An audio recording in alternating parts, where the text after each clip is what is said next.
la presión diastólica va a ser de la resistencia periférica, la presión alcanzada de la cinta y duración de la cinta.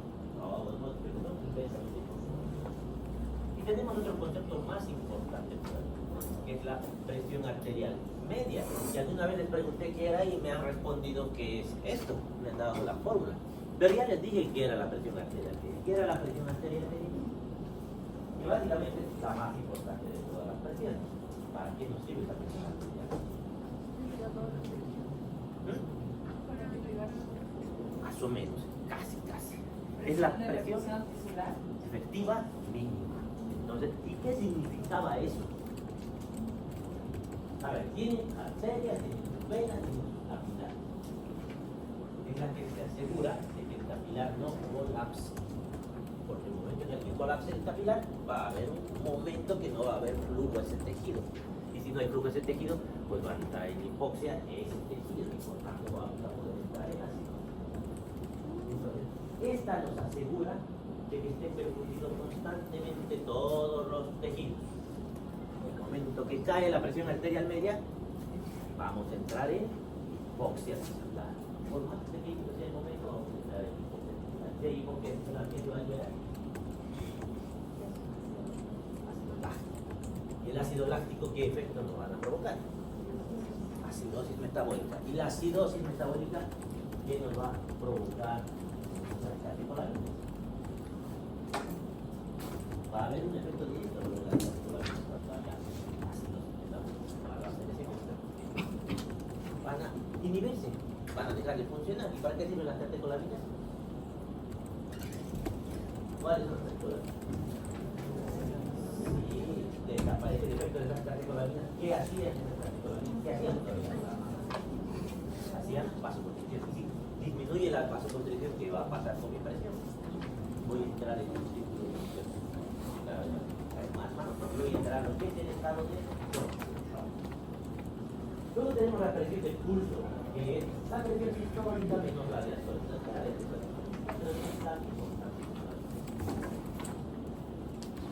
Entonces, la presión arterial media es la verdadera presión con la que se comunican los tejidos. Es la presión de perfusión tisular.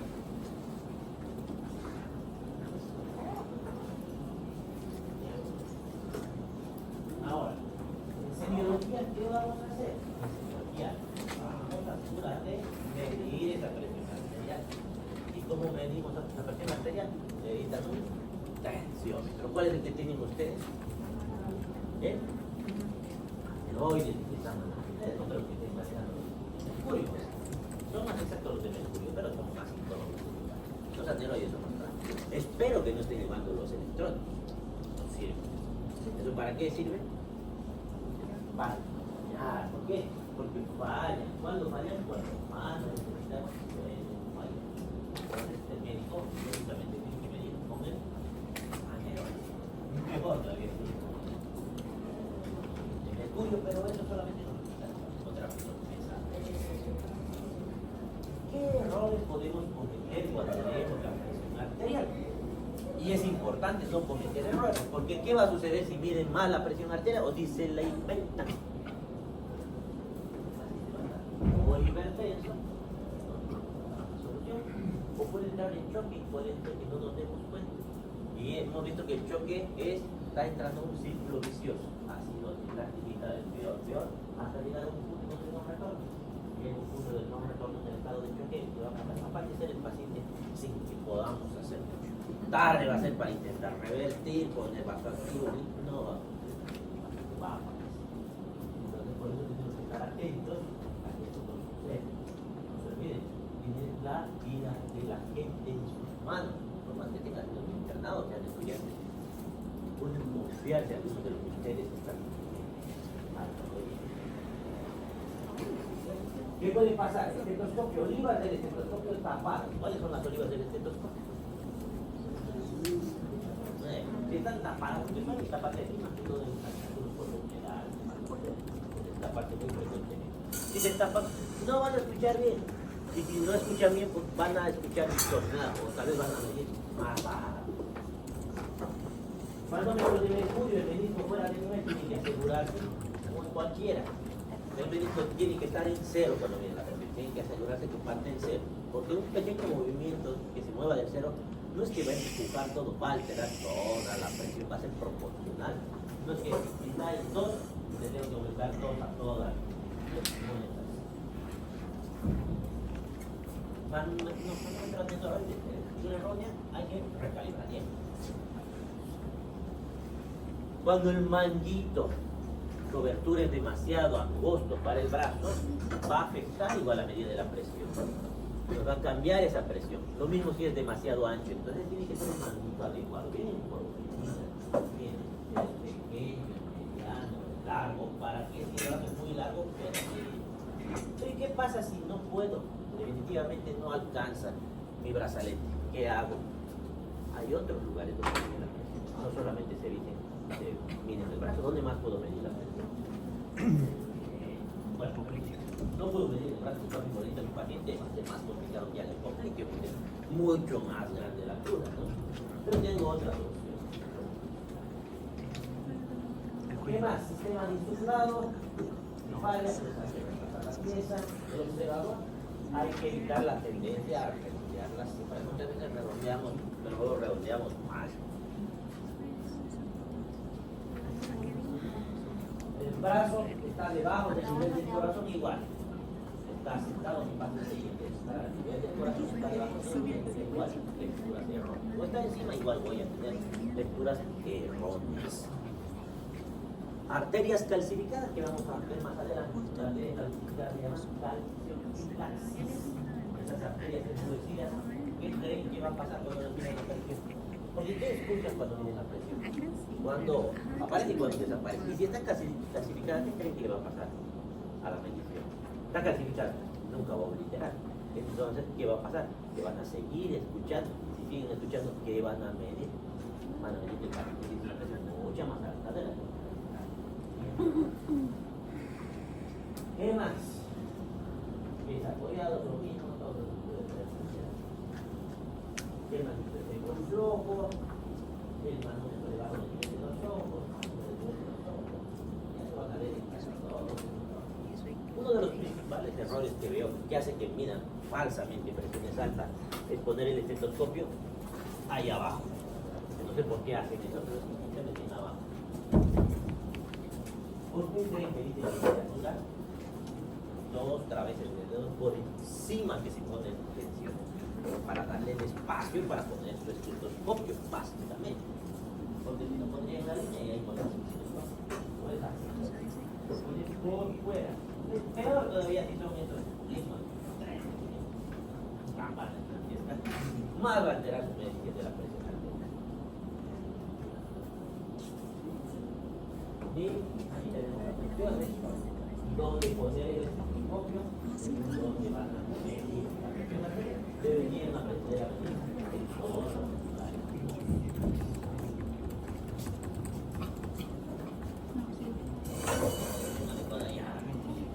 Tenemos algo que es hipertensión de básicamente, se lo estimamos. El paciente, como cualquier persona que está yendo a hacer su chequeo médico, pues tiene algunos miedos, no tiene miedo a estar enfermo, miedo a tener la presión alta, qué le va a pasar, miedo al ambiente, a que lo tengan que internar, que le digan que tiene algo grave, está asustado, está en un lugar que no está acostumbrado. Entonces, en muchos pacientes tienen lo que es la hipertensión de la cabeza, porque ¿qué levanta la presión? No solamente hay otras cosas, cuando le duele mucho al paciente, suele elevar la presión. Cuando está muy agitado, suele elevarse la presión. Ese es un error común que veo en los pacientes. El paciente llega con una hipertensión o una cefalea importante y muchas veces le dan antihipertensivos directas para ellos. No se han puesto a pensar que la presión está elevada porque le está doliendo la cabeza. Muy pocas veces la presión alta produce cefalea. No es que no la produzca, pero muy pocas veces sucede esto. Generalmente es al revés. Le duele la cabeza y por eso se le está subiendo la presión. ¿Y cómo es fácil de darse cuenta? Ustedes le dan antihipertensivos y no baja la presión y le sigue doliendo la cabeza. Y le dan otro y otro y otro hasta que al final va a bajar la presión, evidentemente. Pero le estamos haciendo más daño que bien. En cambio, le dan un analgésico y baja la presión. Si no es un antihipertensivo, no le baja la presión, porque no era la causa. El problema era tensión que esté irritable sobre la presión. Entonces, igual si estoy nervioso, si estoy tenso, voy a tomar una falsa hipertensión arterial y le voy a comenzar a dar antihipertensivos que van a tener la antihipertensión. Porque ¿qué pasa si le doy un antihipertensivo a un paciente que no necesita? ¿Qué le va a suceder? Para que baje la presión, algo que alguien que tiene la presión normal, ¿qué le va a suceder? Va a bajar. Y suelen tener mareos, se desmayan, están con psicotimia, con sus síncopes. Entonces, es porque está mal prescrita. Luego tenemos la pseudohipertensión, y esta podemos enterarse con la maniobra de Osler. ¿Por qué es? Por arterias muy ricas no calcificadas, que indica que está calcio laxa. Si están calcificadas, pues nos van a dar falsos datos de hipertensión. Usamos la maniobra de Osler. La maniobra de Osler, elevamos hasta la sistólica, un poco más de la sistólica, elevamos nuestro tensiómetro y escuchamos. Nunca se pierde el sonido. Sigue también, no la tiene. Entonces, maniobra de Osler positiva, entonces no es la manera más adecuada de medir la presión arterial. Tenemos luego la presión ambulatoria, medición ambulatoria de la presión arterial. Mapa. ¿Ese mapa qué es? ¿Se acuerdan lo que era el Holter? ¿Qué es el Holter? Un electrodo de 24. El electrocardiógrafo que le ponían el equipo que estaba 24 horas. Eso es mapa. Es un equipo parecido que le está midiendo la presión arterial. Todo el día no pasa. ¿Y en qué caso solicitamos mapa? Confirmar el diagnóstico de hipertensión. En caso en general, cuando no estamos seguros de que el paciente sea hipertenso, o para calificar la magnitud de la hipertensión que ya está reconocida, establecer la relación con determinados eventos del día, observar los cambios provocados por el médico, evaluar la eficacia y duración del efecto del tratamiento, y ahí vemos, consideramos el tratamiento, en qué momentos baja la presión, en qué momentos vuelve a subir para ajustar nuestras dosis. No es tan común, pero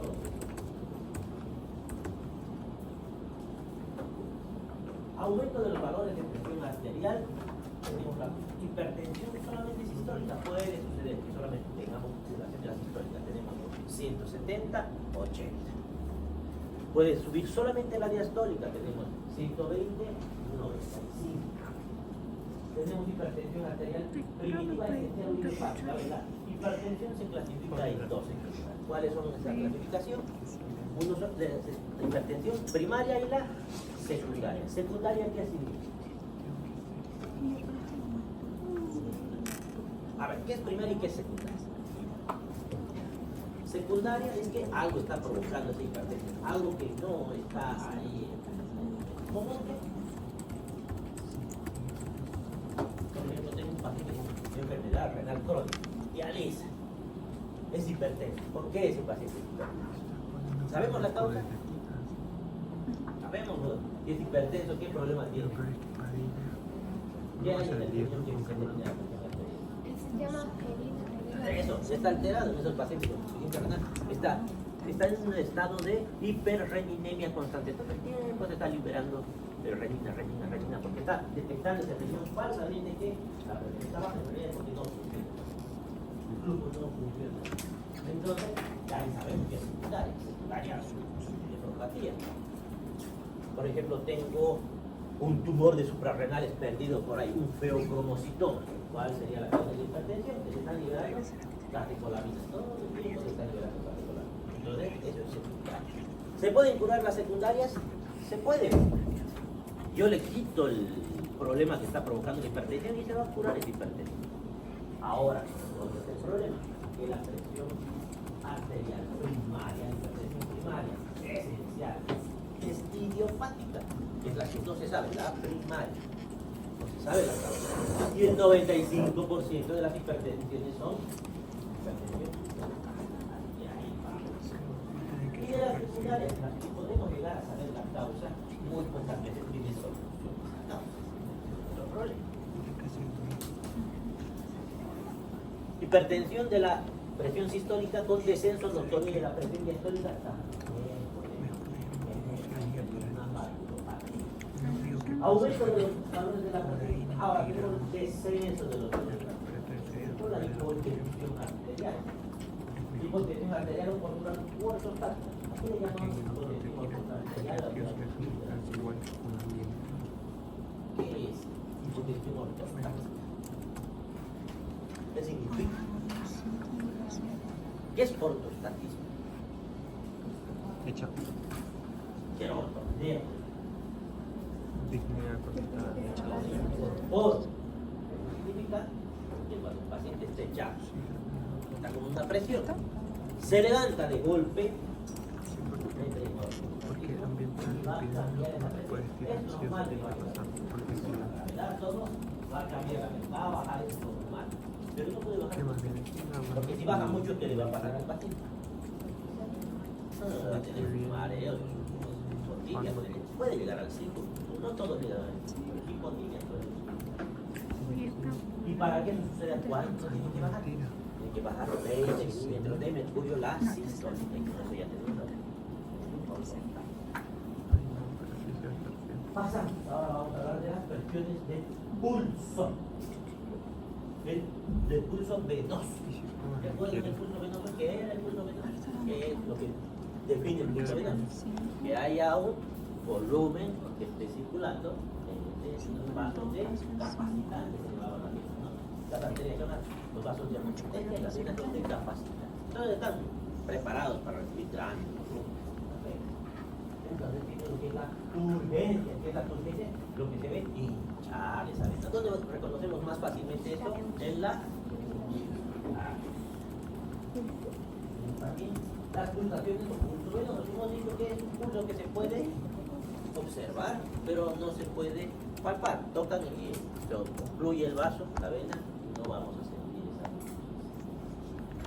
Tenemos algo que se llama el eje trigostático de Bruch. ¿Por qué no se olviden? No son vasos que ejerzan una presión importante sobre ese contenido, sobre esa molécula. Por tanto, son vasos de capacidad, pero no suben por encima de la gravedad. Les cuesta subir encima de la gravedad. Tienen muy poca presión por encima de la gravedad. La gravedad que tiene que ver aquí. Tenemos el eje de Bruch. Y a esta altura, ¿qué está? A la altura de la aurícula. Y a esa altura es el cero. Entonces el cero. Y todo lo que esté por encima, que levante y hace que se vea gruesa esa vena, que esté turgente, va a ser la presión venosa. Y se mide centímetros de agua. Entonces, ¿cómo mide?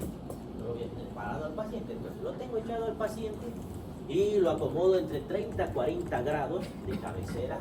Y ahí trazo una línea. ¿Dónde está mi aurícula? Ahí veo mi aurícula, que esto está a nivel de la cuarto espacio intercostal. Y de ahí voy midiendo. Ahí es mi cero. Y de ahí voy subiendo. Y fíjense en este gráfico. ¿Cuántos centímetros está? En este caso está con 8 centímetros de agua a esta altura, cuando no se ve la incubación. Ya por encima estoy comenzando a ver la incubación. Y aquí estoy llegando incluso a 20 centímetros de agua cuando está mi incubación en el lado bajo. Entonces, eso también se puede medir a través de la presión venosa central.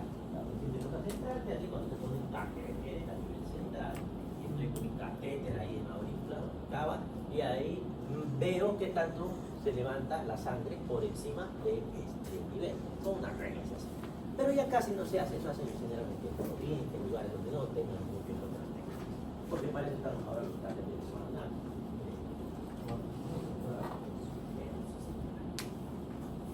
Finalmente con el ecógrafo también se puede medir. Con el ecógrafo medimos la cava, a qué diámetro está, y ahí voy a saber mi presión venosa. Modificaciones. Presión venosa descendida, cuando voy a estar lo que es el choque, o la hipertensión venosa, cuando se hay una sobrecarga de volumen. Pasamos a hablar de la presión venosa aumentada. Por ejemplo, aquí tenemos una presión venosa aumentada. Porque ¿qué está sucediendo en esta imagen? ¿Qué es lo que estamos viendo? Un corazón. ¿Y qué es esto? Es un pericardio. ¿Qué tiene que haber entre el pericardio y el corazón? Líquido. Ese líquido no está como en imagen. Aquí que está sucediendo, ha aumentado por algún motivo el líquido. ¿Esto qué le llamamos? Si hay mucho líquido ahí. Ahora estamos entrando en lo que es el taponamiento cardíaco, que es otra patología. ¿Qué está sucediendo? Hay tanto líquido y ese líquido hace presión sobre alguien. Está presionando el corazón. Y si presiona el corazón, ¿qué va a suceder? ¿Ah?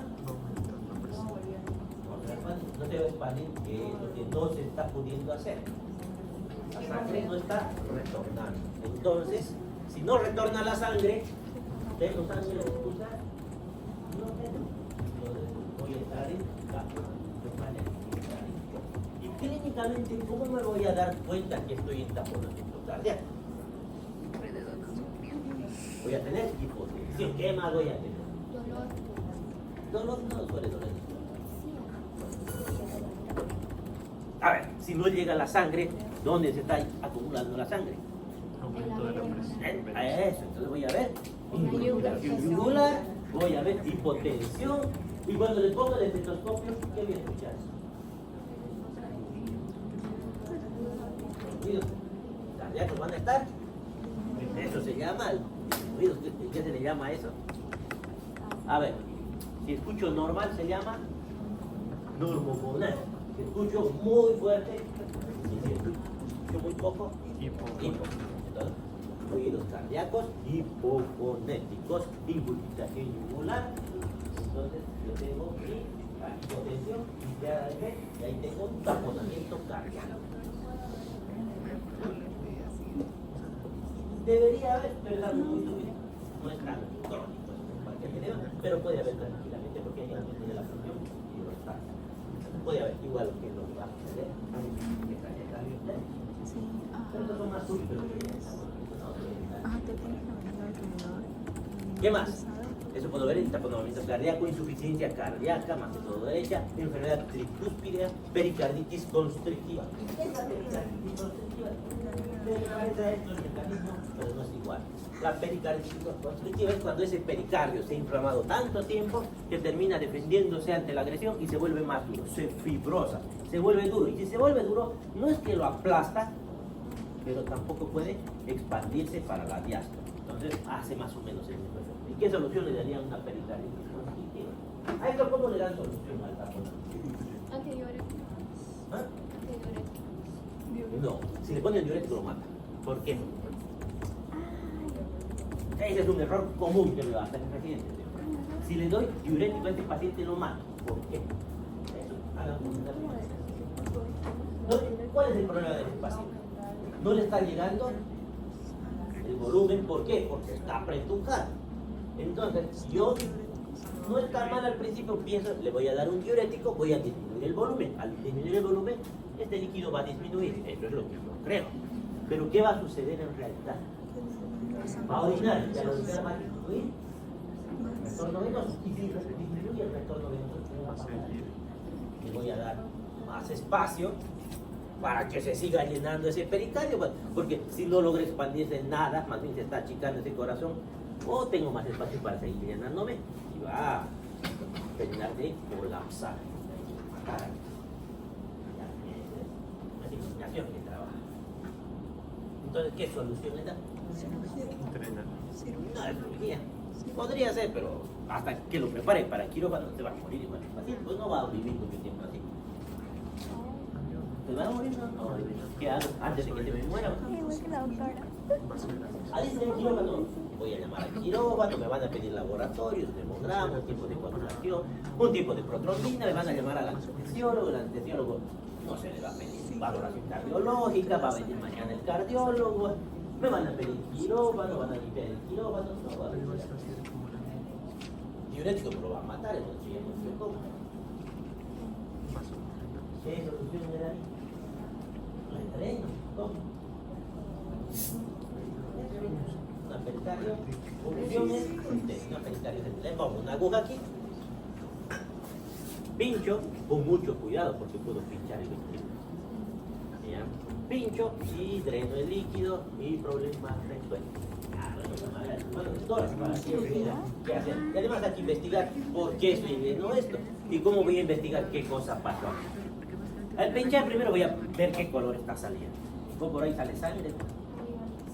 Entonces, voy a ver si es un trasladado, y ahí voy a ver qué voy a mandar a cultivo por ahí en una barra. No sé. Voy a hacer varios exámenes para ver qué es para dar una solución. Y la pericarditis constrictiva hemos dicho que es un pericardio fibrosado. Ahí no hay líquido, pero no lo deje expandir. Ese sí da tiempo, porque eso ha sido crónico. Eso no ha sucedido de un minuto a otro. Ese sí puedo alistar para esto. ¿Y qué le voy a dar de solución a eso? Un pericardio está duro. Ya. Y alguien tiene que dar una respuesta. Ya. Oye, de modo, señor, usted tuvo una vida larga. Ya que vamos a hacer, le digo, no sé. Algo que darle alguna solución. ¿Cuántos años tiene? Pues, ha tenido muchos años para recuperar la vida. ¿Ah? Trasplante. Sí. Está fibroso, está duro. Se había ido escuchar el calor. Y ahora está duro. Ya.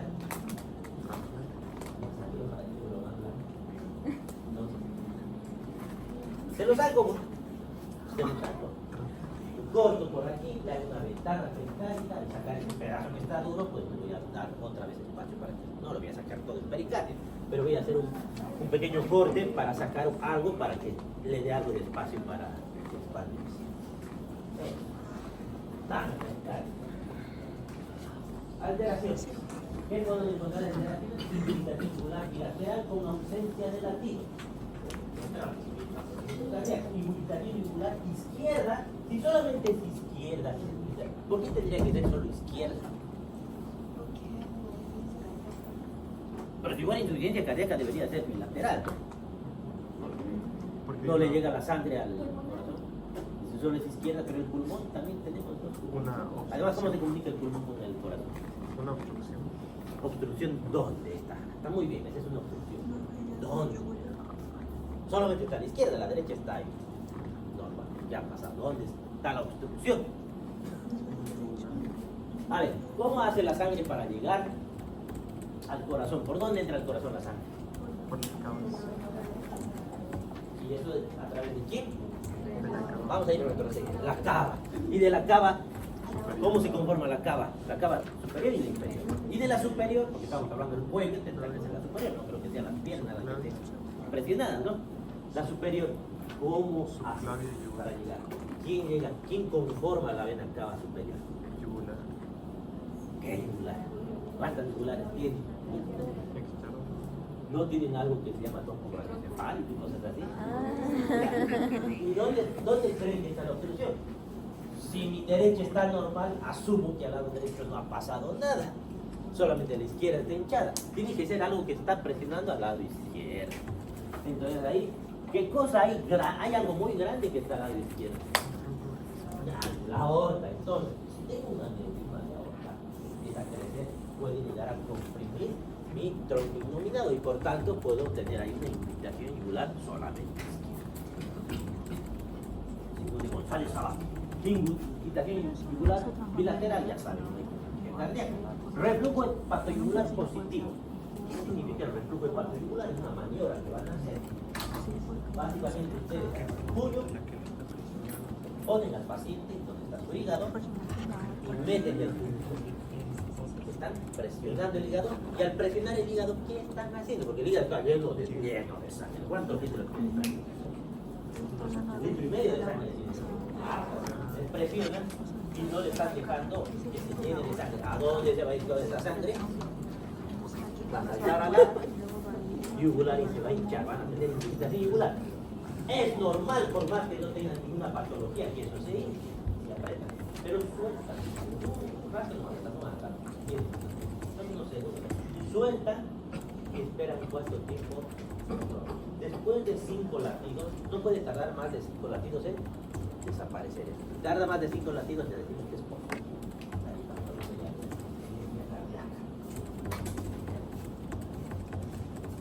Pulso, el pulso. Las venas también tienen su pulso. Recuerdan que las arterias tenían una forma, no iguales. Una forma. Y tienen iguales. Cuando son positivos, pues la onda B, la onda A, ¿qué les está diciendo? Que es el momento donde se está llenando de sangre esa vena. Y ahí está haciendo un pequeño movimiento antes de lograr entrar hacia su aurícula.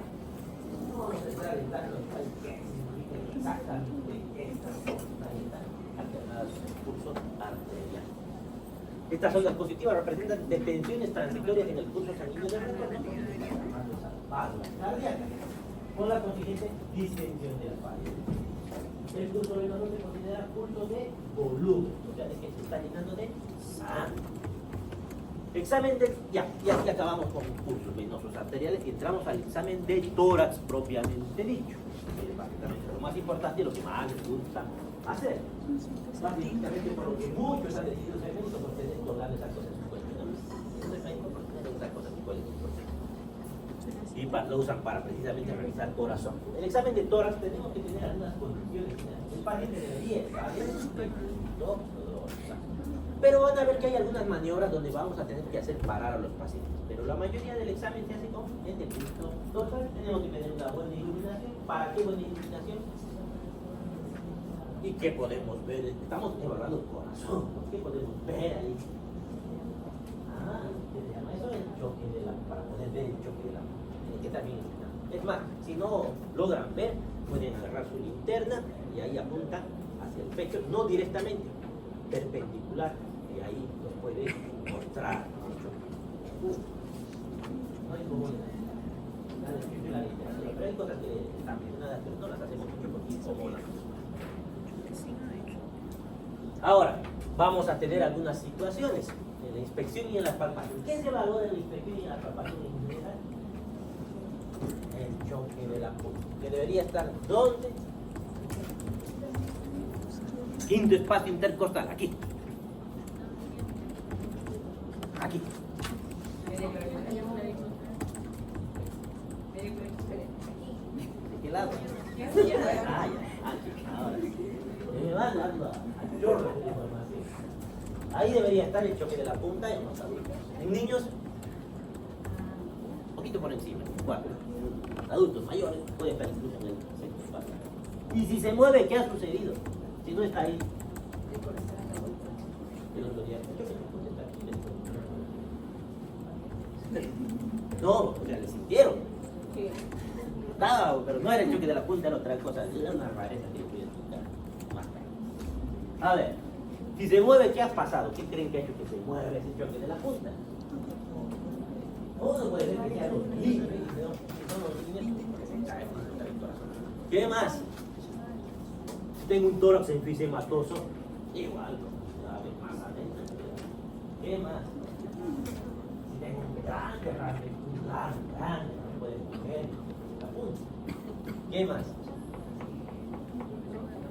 Si tengo una hipertrofia, como en el caso de Chagas, si tengo un corazón grande, pues se va a mover el choque de la punta. Ahora, se ve el choque de la punta. O tengo un tórax excavado, ¿no han visto eso? Han de ver, ustedes tienen unos dos que estaban ahí, unos si tengo un tórax excavado, fíjense, se va a dislocar la punta del corazón y se va a mover el choque de la punta.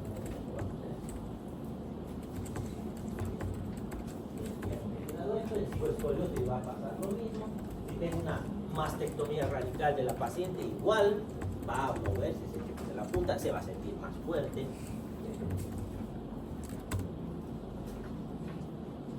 Ya, antes de pasar a lo siguiente. ¿Y se ven todos el choque de la punta? No. ¿En quiénes vamos a ver? No se ven muchas veces. Además, muy pocos han logrado ver. Porque no se ve muy bien. ¿En quiénes se ve? Primero que tienen que ser varones. Mujeres es muy más razones. En varones que tengan menos de 30 años. Por encima de los 30 años es muy difícil. ¿Y qué más? Y que si sean delgados, porque si no moverse no voy a ver nada. El choque de la punta está detrás. Esas condiciones las tenemos que cumplir. Y a la palpación, sí tengo que palpar a ese todos estos pacientes se palpan. Es más, si no palpo el choque de la punta, porque no se siente, ¿qué hago? Hago la maniobra de pachón. ¿Escuchado? De lateral, desde el cúbito dorsal. Pachón le pongo desde el cúbito lateral izquierdo y ahí pongo mi mano. ¿qué va a provocar eso? El paciente al moverse, su corazón va a caer contra el tórax y ahí voy a sentir el peligro de la punta. Salud. ¿Qué más? Y en su historia clínica, ¿qué van a escribir? Primero es infección. Choque de la punta, espacio intercostal, izquierdo, línea medio auricular. Luego es palpación. Se palpa, choque de la punta, bla, bla, bla, bla. Y si son más eficientes, se observa, se palpa, choque de la punta, izquierdo, línea medio clavicular. ¿Listo? No hay más. Pero en general no se observa, pero se palpa, choque de la punta, ¿Qué más? A la palpación, el tiesa que ya hemos visto. ¿Qué es el tiesa? Yo sí. ¿De qué le van a quedar los pacientes? ¿Se duele la palpación? Más que ellos no saben, pero se van a quejar de que les duele el pecho y como les duele justo al lado izquierdo, pues van a pensar que se están infartando. No saben, tienen derecho, no critiquen al infarto. Los estudiantes de medicina a veces no saben, hay que tener más derecho a no saber. A ver, pero no saben, pues los de segunda no saben. A ver, y justo les duele, ustedes hacen la palpación, tocan los cartílagos. Si les duele al tocar, es un tiese, porque el infarto de miocardio duele al tocar. No tendría por qué doler al tocar. Luego tenemos fibrositis. La fibrositis es cuando hay alguna contractura dolorosa muscular de los pectorales, ahí puede doler. O neuralgias intercostales, por ejemplo, la neuralgia por el pesóster, que va a doler bastante, mucho, incluso ni siquiera tan poquito, ahí puede confundirse. Y lo malo es que el pesóster cuando empieza a doler no se ve nada. ¿Y qué tenemos que ver cuando hay el pesóster? ¿Qué se puede ver?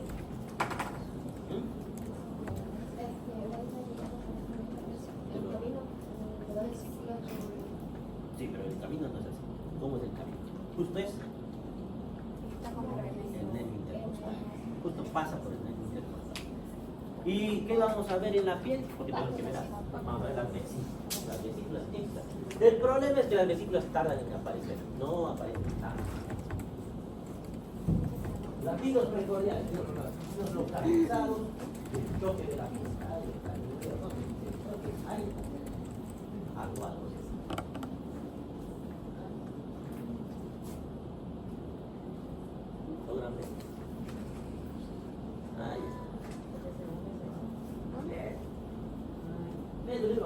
Una variedad de choques de la punta que se hunde, que se levanta, que se amplía.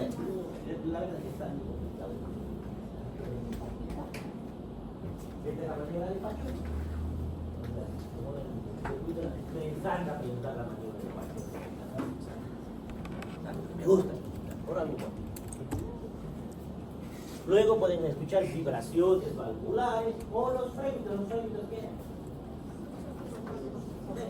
que el soplo, si escuchan el soplo, palpan eso que como se frota. Percusión. Es algo que casi no se hace, pero si se percute, podemos percutir. ¿En qué área se percute? Entre el cuarto y quinto espacio intercostal, desde el borde external hasta la línea medio clavicular. Ahí podemos percutir. ¿Qué percutimos un corazón normal? Entonces tenemos que percutir el área de matidez cardíaca. ¿Cómo vamos a escribir en la historia clínica? Área de matidez cardíaca conservada. A pesar de que está área de eso, ¿qué puede pasar? Que el área de matidez cardíaca sea más grande. ¿Por qué puede ser más grande? ¿Qué otra cosa puede hacer que sea más grande y no tenga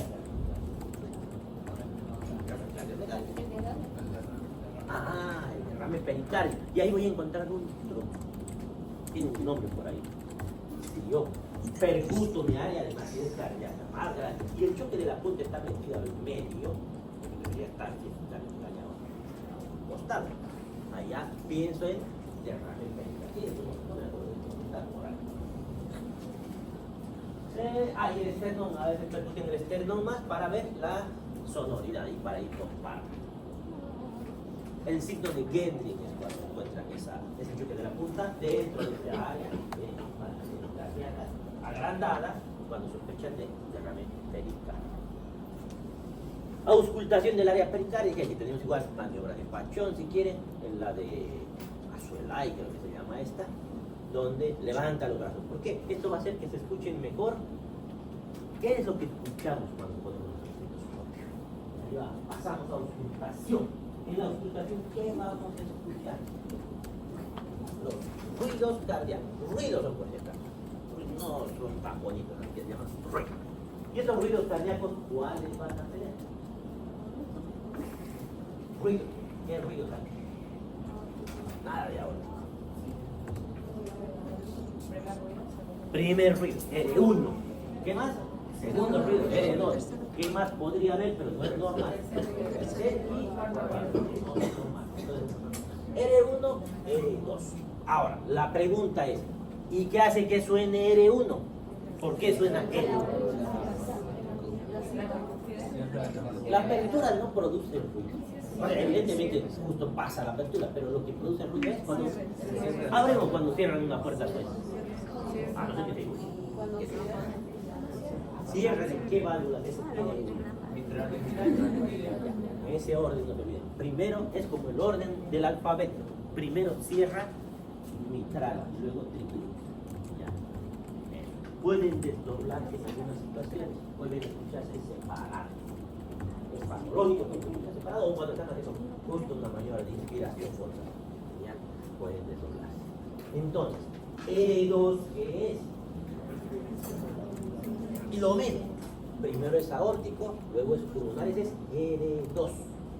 R3, R4 son vibraciones, ahorita vamos a ver. Vamos a analizar con calma.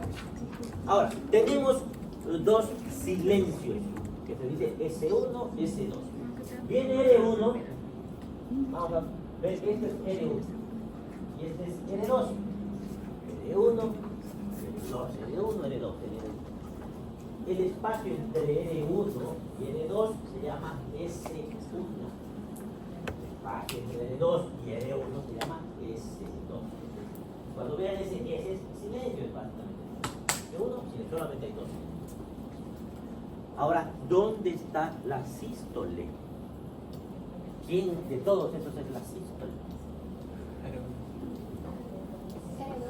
En R1 tampoco. En R1 comienza la sístole.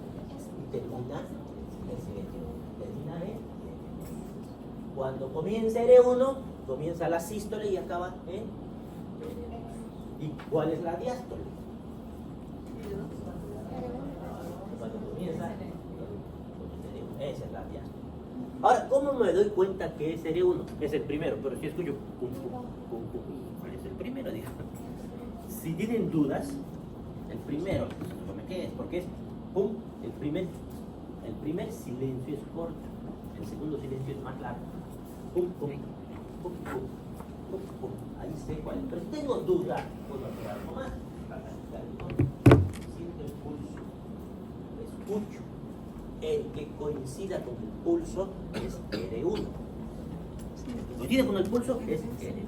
Si tienen duda, pero no debería haber, porque el primer silencio es más corto que el segundo silencio. Pum, pum, pum, pum, pum. ¿Y dónde escucho esos ruidos? Esos focos de auscultación, ¿cuáles son? Primero, el orden correcto es comenzar por el mitral. ¿Dónde está el mitral? Es el más importante. Mitral.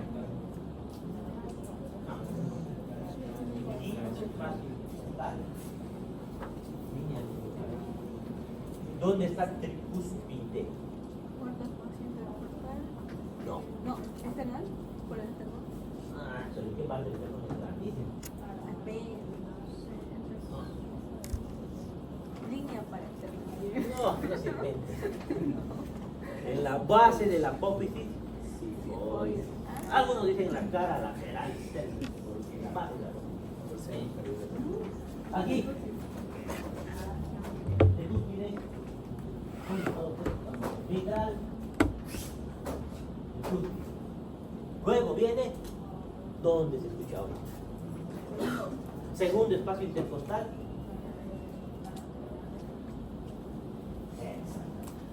Luego viene, ¿dónde se escucha pulmonar?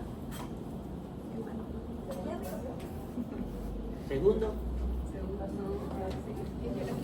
Ya. Hay otro más, hay otros dos más, tres más. El otro que solemos escuchar, que hemos escuchado en el soplo, es el aórtico secundario o foco de Herb. ¿Dónde está ese? Sí, pero vamos a poner el espacio. Tercer espacio de costal izquierdo. Va este espacio. Justo debajo de la aórtica del pulmonar. ¿Y por qué? Pero si el aórtico está este lado, porque el otro está este otro lado, está lejos y está metido ahí. ¿Cómo es eso posible? A ver, acuérdense cómo es el corazón. Sale la aorta, ¿y qué hace la aorta?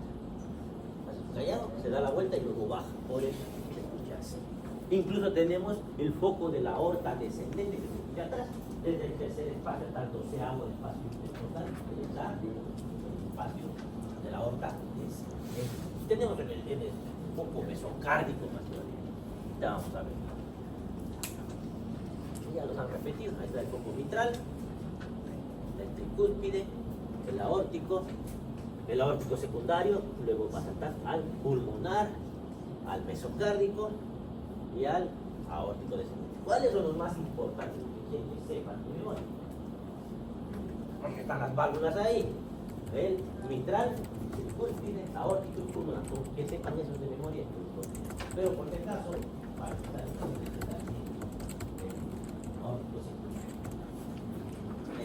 mesocárdico y aórtico descendente no suelo preguntar porque casi nadie ni los conoce.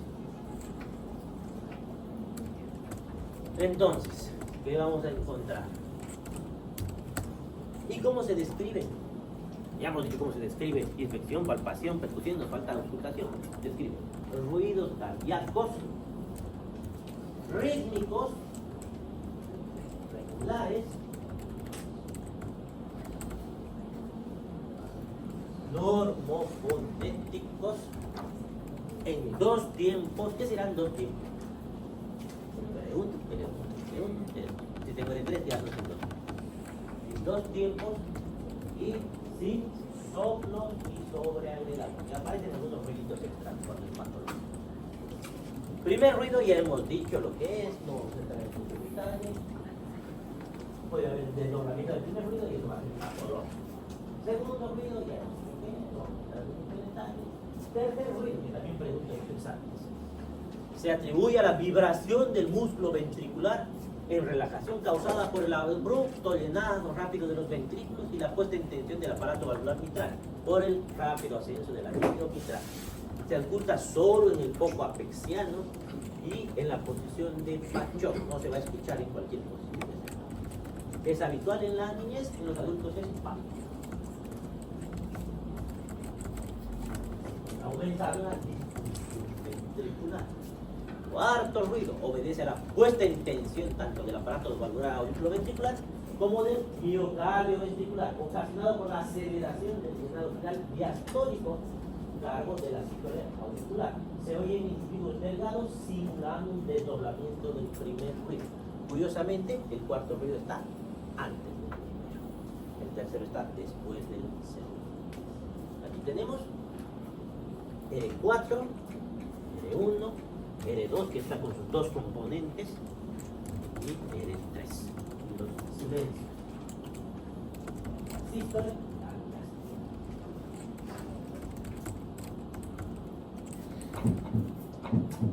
básicamente lo que escuché.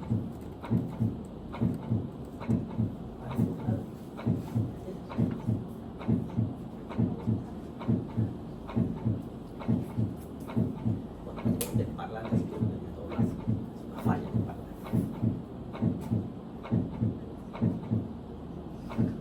Ya. Tenemos algunas variaciones para que no se sorprendan cuando lean la mitral se puede describir como, en vez de R1, si se desdobla, como M1. Y tricúspide como T1. No hay T2. Solamente por decir el primer ruido, como M. Lo mismo va a pasar con este aórtico. El desdoblamiento del primer ruido.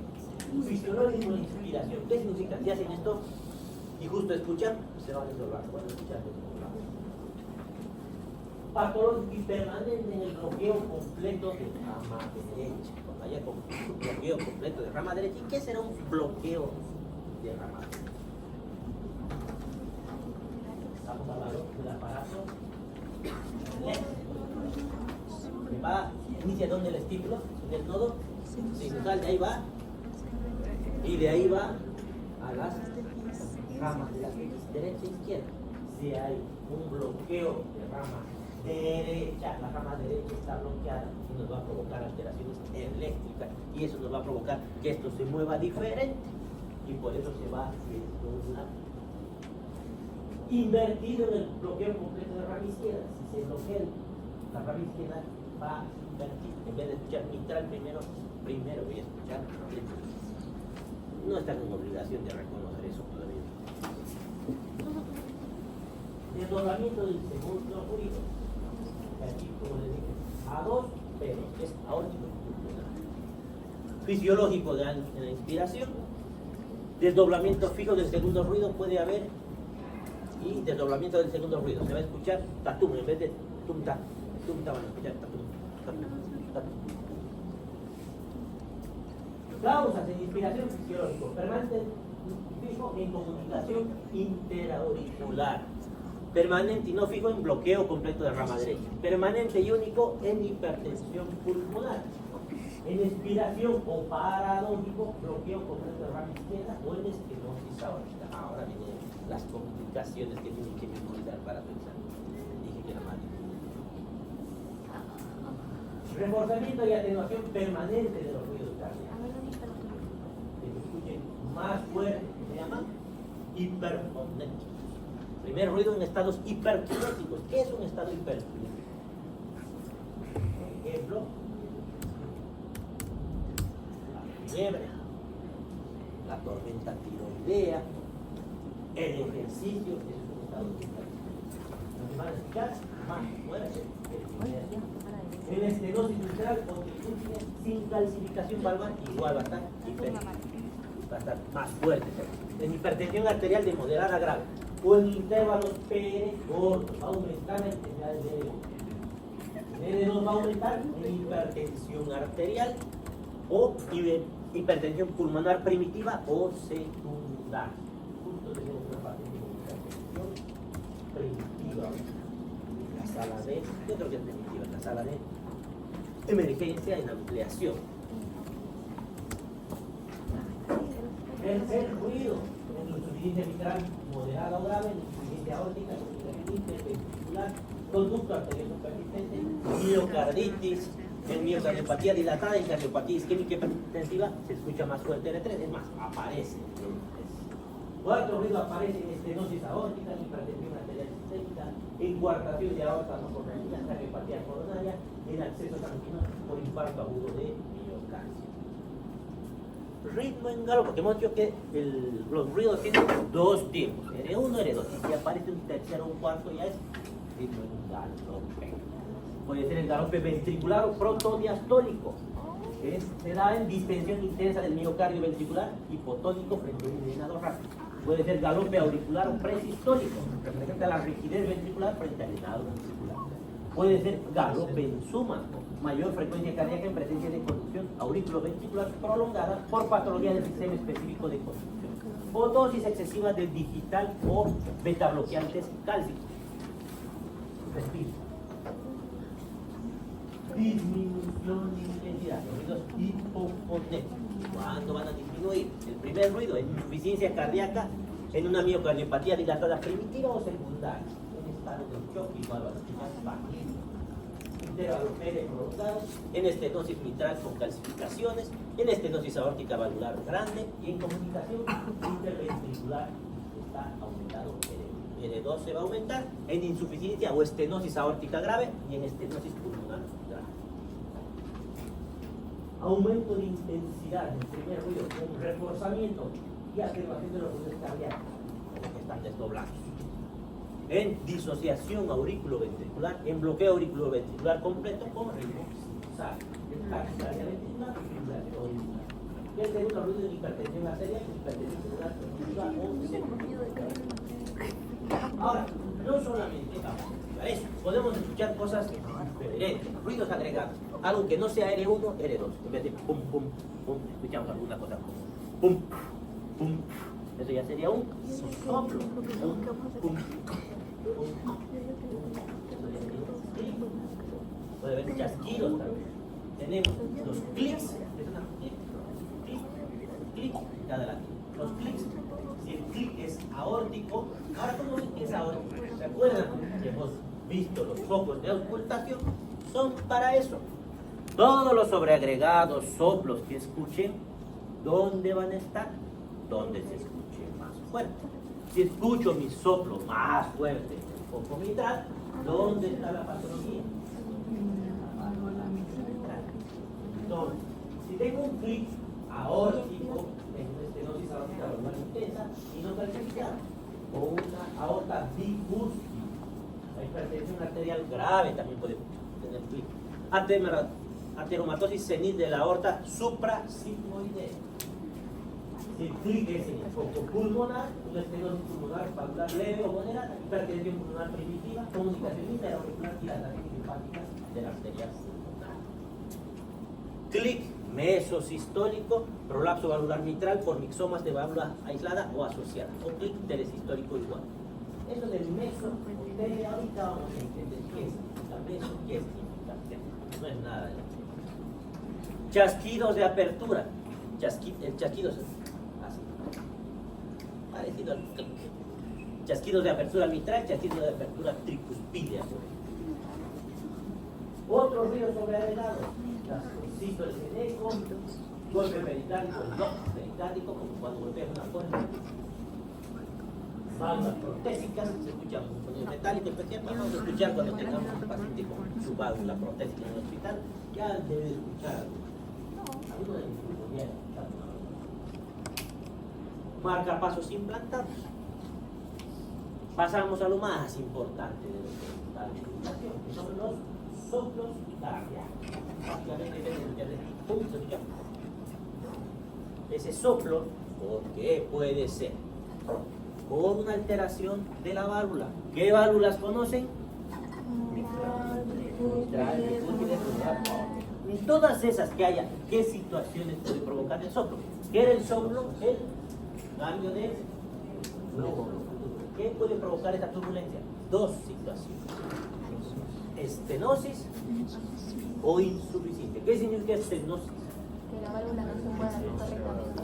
Que el anillo valvular esté más chiquito. Y si el anillo valvular está más chiquito, ¿qué le va a pasar a la sangre? Le va a cruzar, atravesar. Insuficiencia, que el anillo valvular esté o más grande, no van a cerrar las válvulas, o que se hayan destrozado las válvulas, por ejemplo, en una endocarditis infecciosa. Ahora, si multiplican esas dos con estas cuatro, les van a salir 8 posibles soplos. Tenemos los soplos sistólicos o los soplos diastólicos. Ahora, esta tabla para aprenderse no es tan complicada como parece. Acuérdense una, yo les sugiero esta. Acuérdense la insuficiencia mitral, el soplo siempre sistólico. Con que se acuerden esas, se van a acordar todas. Ahora veremos en el cuadro por qué se van a acordar todas. Acuérdense que esto, tenemos R1, R2. ¿Por qué teníamos R1, R2? R1 era cierre de mitral, pero por tanto se cierran al mismo tiempo. Entonces lo que vayan a hacer, las van a hacer juntas. Entonces, si yo tengo una insuficiencia mitral, mi soplo es sistólico, pero tuviera lo mismo, tengo un soplo sistólico, pero en tricúspide. Si es lo mismo, tendría que ser también una insuficiencia. Hacen lo mismo. Fíjense el cuadro. Estas dos tienen la misma lesión. En cambio, R2, ¿qué era? Hacen lo mismo en las dos. Pero fíjense, ¿han notado algo? Hacen lo mismo, pero al revés. Es como si fuera un espejo. Ponen un espejo aquí y un espejo aquí, y ahí se van a dar cuenta. Si el soplo es mitral, es sistólico, es una insuficiencia mitral. Si el soplo es tricúspide, sistólico, también va a ser una insuficiencia. Pero si el soplo fuera sistólico, ya sea en aórtico pulmonar, va a ser una estenosis. Con ese cuadro, acuérdense uno, con eso se acuerdan todos los temas. Vamos a práctica. Tenemos aórtico pulmonar, tricúspide mitral. Tenemos estenosis, tenemos insuficiencia. Primero, insuficiencia mitral es soplo.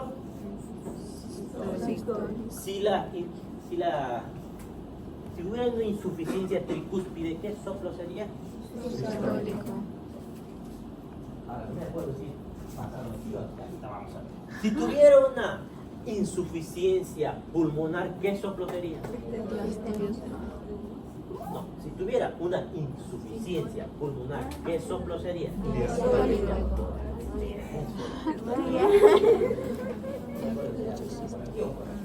Si tuviera una insuficiencia aórtica, ¿qué soplo sería?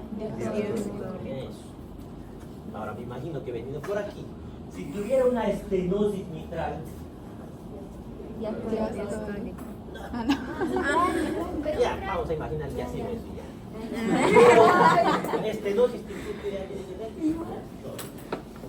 Si tuviera una estenosis aórtico pulmonar, tiene que ser sistólico. ¿Han entendido ese cuadro? Solamente memoricen uno y todos los demás lo van a conocer. Pasamos.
¿Cómo se clasifican? Entonces, se clasifican sean sistólicos o diastólicos, pero eso es el principio, es más complicado. No solamente se clasifican por sistólicos, se clasifican por qué tan fuerte se escuchan. Se clasifican en 6. Soplo grado 1, 2, 3, 4, 5, 6. Para que no sea tan difícil, los partimos entonces. Tenemos los primeros 3.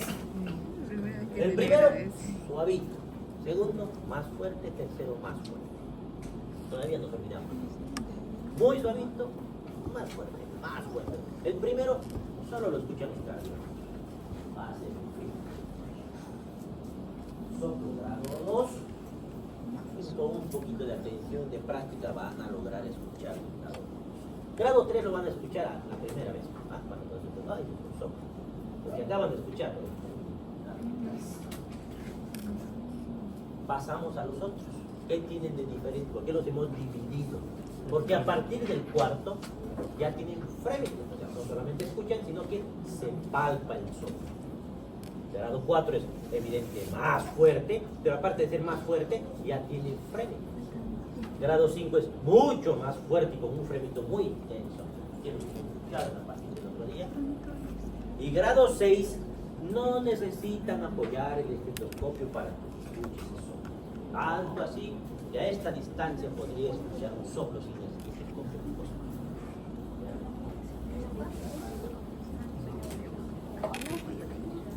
Entonces, tenemos los sistólicos, los diastólicos, que pueden ser inactivos, recurgitantes o regurgitantes y de llenar. Los frémitos pueden ser de todas las sístoles diastólicas, no solamente los frémitos, el mismo soplo puede ocupar toda la diástole o toda la sístole. Puede estar solamente al principio y ser proto, Puede estar al medio o puede estar al final. Si es todo, ¿cómo voy a escuchar? Todo. Si es al principio, si es a la mitad, si es al final, eso más o menos. Ese es el plan. Entonces, ¿cómo lo dividimos? Este es el cuadro. Olo es todo. A veces van a encontrar en vez de olo pan. Pan también es todo. Pan sistólico, pan diastólico. Pero es mejor decir olo sistólico, olo diastólico. Pueden encontrar al principio protosistólico o protodiastólico. Ahí en la mitad, mesosistólico o mesodiastólico. Al final, telesistólico, telediastólico. A ver, vamos a ver cuántas veces. Con tal que sepan que el soplo sistólico y diastólico ya está diferente. No es tan fácil saber qué pasa, porque hasta tiene forma por detrás. No solo necesita la luz, tiene forma. Puede ser la forma de diamante, puede ser increchendo, puede ser decrechendo, tiene forma, pero ya no necesito que sepan. Ya esta es la repetición de lo mismo, todas las posibles combinaciones. Soplos históricos miniaticos. Soplos históricos de función por estenosis aórtica. Estenosis aórtica valvular, estenosis subaórtica dinámica o estenosis supravalvular. Ese es el diamante. Con que sepan que es histórico ya estoy feliz.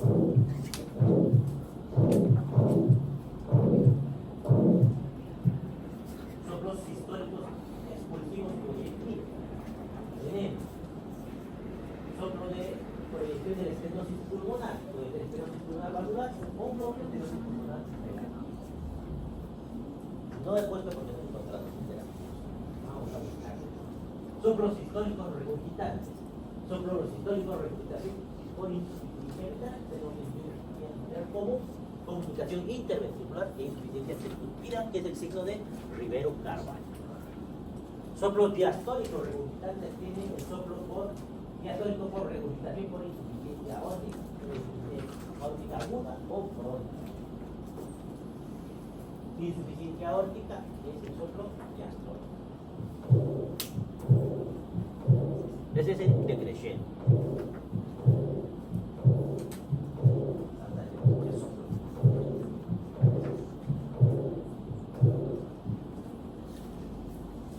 Soplo diastólico de regurgitación por insuficiencia pulmonar, que se llama soplo de Graham-Steel, porque Graham-Steel descubrió por primera vez este soplo. Soplo diastólico de llenado por estenosis mitral. Estenosis mitral relativa, se llama soplo mesodiastólico, tiene un nombre, estenosis mitral funcional, estenosis tricuspidea a través de la maniobra de Rivero-Carvalho. ¿En qué consiste la maniobra de Rivero-Carvalho? Hacen inspirar para que se escuche más fuerte. Cuando hacen inspirar siempre se escucha más fuerte. Estenosis tricuspidea funcional se llama también soplo de Austin-Frick, que significa la lado derecho. Otros soplos musicales como el soplo piante, que se escucha como un parante de capillares. Estenosis aórtica calcificada, insuficiencia prolapso, soplos cerebroperistálicos, soplos continuos, que en la sístole y en la diástole se escuchan juntos los soplos. El conducto arterioso persistente es el más común, pero también se puede escuchar en ventana aórtica.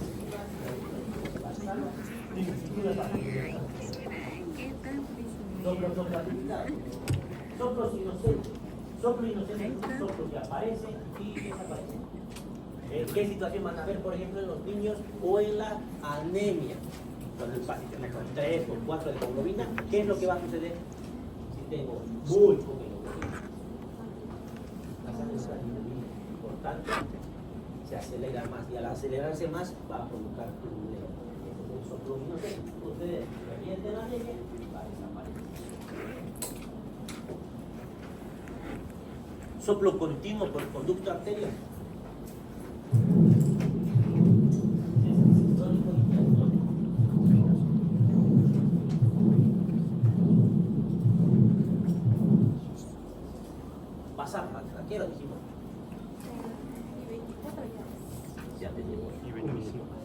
tenemos aquí es brotes pericardios.